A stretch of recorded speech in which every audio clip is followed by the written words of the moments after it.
Sadnam, and welcome to day 2 of a month of mindfulness. Now, since we started with sleep, the most important subject on day 1, on day 2, the second most important subject is your food. Now, it's such a big subject that I can talk on it for 6 hours and I wouldn't even have started. So, in short, what I want to get across to you is that in Ayurveda we say aharam aushadam. That means your food is your biggest medicine. And no matter what disease you have, no matter what problem you have, most of your solutions are in your kitchen. So you live your life in a way that you look at food differently. You don't look at it to enjoy eating. You don't say, oh, I'm going to have a great lunch today because I'm having pizza and pasta. And it's not that I don't have pizza and pasta, but I know how to balance it out. I know I'm having gluten, I know I'm having cheese, but I know how to balance it out when I do eat it. But the point is that most of your food, at least 80% of your diet, has to be purely sattvic, organic, healthy in nature, and it should be healing you. Your food should be nourishing your soul. You eat in a way that is mindful. You don't watch TV with you when you're eating. You don't read when you eat, and you don't talk when you're eating. I don't allow anyone to talk to me. You want to talk amongst yourselves, you can talk.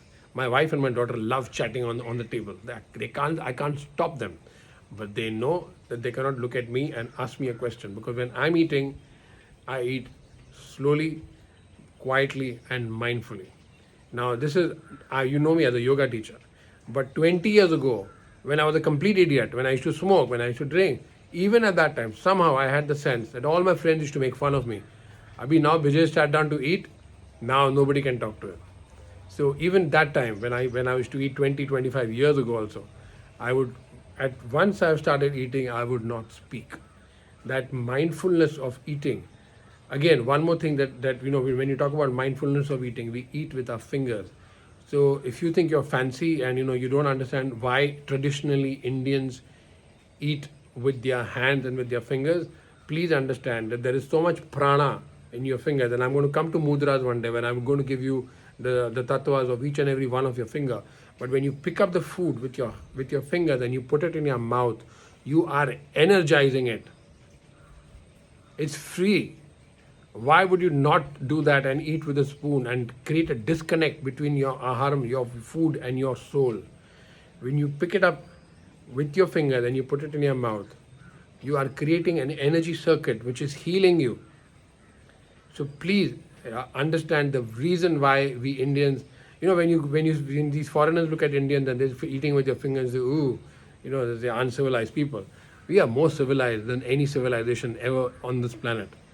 And I'm not saying it as a racist. I'm saying it because our Ayurveda and our knowledge, what is written in the Vedas, is so profound. It's so deep. It's so well researched. That's why I have such limited faith in modern medicine, because the traditional Ayurvedic medicine is so powerful. Naturopathy is so powerful. It heals you. So just remember, your food heals you. You have to eat mindfully. When you're eating with your fingers, you're healing yourself.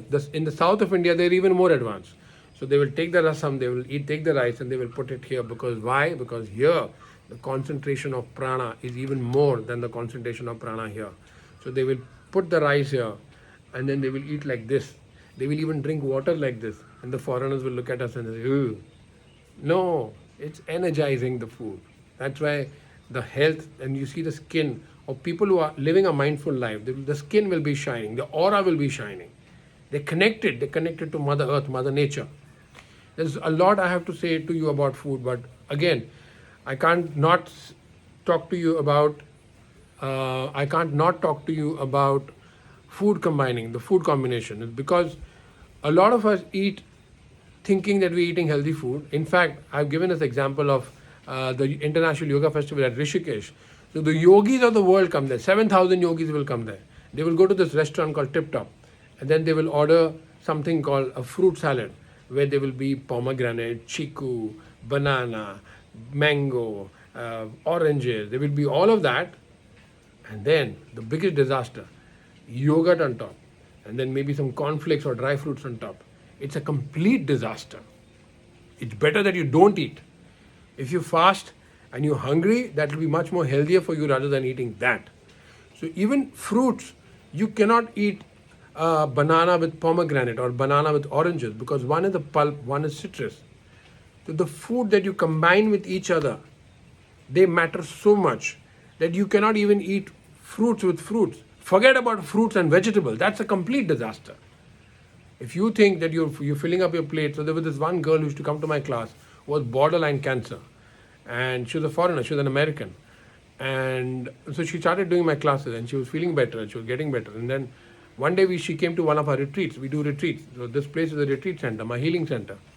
So in that retreat which we went, when we had taken her to Kerala, she went to the buffet table and she got watermelon, a big slice of watermelon. She put idli, she put sambar, then there was some bread with toast and cheese on the side, and then there was something else, and there's some. I looked at her food and I was plate and I was horrified. I said, "What are you doing? What is wrong with you? How can you eat like this?"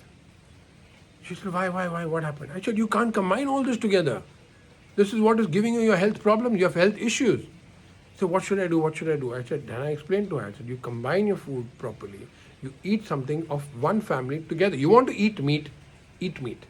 Just don't combine it with potatoes. Just don't combine your meat with something which is just totally incongruous. I have seen people eat meat and after that they're having a milkshake. So milk is something in food combination which does not match with anything. You have to have, if you want to have milk, you enjoy having milk, you have it independently. I know people who have a glass of milk after their meal. So there's a lot to food combination. For example, again, melons. If you're eating musk melon or watermelon, you cannot even combine it with another fruit. It's so independent. You have to eat it alone for half an hour before, half an hour later. You can't have anything. You cannot have water with your food. You cannot drink when you're eating. You can have herbal tea, garam, hot herbal tea, but that's it. Now imagine the people who are having chilled glass of vodka or Thumbs Up or Coca-Cola and Pepsi with their food. There is so much I want to say to you about food. Like I said, if I talk to you for 6 hours, it won't be enough.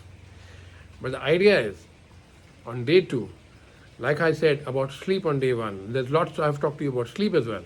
But about food on day 2, the most important thing I have to tell you is mindfulness of eating is your biggest medicine. Aharam, aushadam, again I'm repeating it. Food is your greatest, best and most amazing medicine. I had arthritis, I had high cholesterol, and every doctor in the world will tell you it's not curable. I cured it. How do you think I cured it? With food. That's what we're going to do a lot more in the future. But keep in mind, eat mindfully, sit quietly in one place. Don't watch TV, don't read, don't talk. Just eat your food, look at your food, put it in your mouth and relish it, cherish it. Chew it 40 times so that, my grandfather used to say, drink your food and eat your liquid. That means you chew your food so well that it becomes a liquid, and you drink water so slowly that it's almost as if you're eating. If you adopt these basic principles, that's what we're going to discuss in the 1 month of mindfulness, I promise you, your doctors are going to run out of business.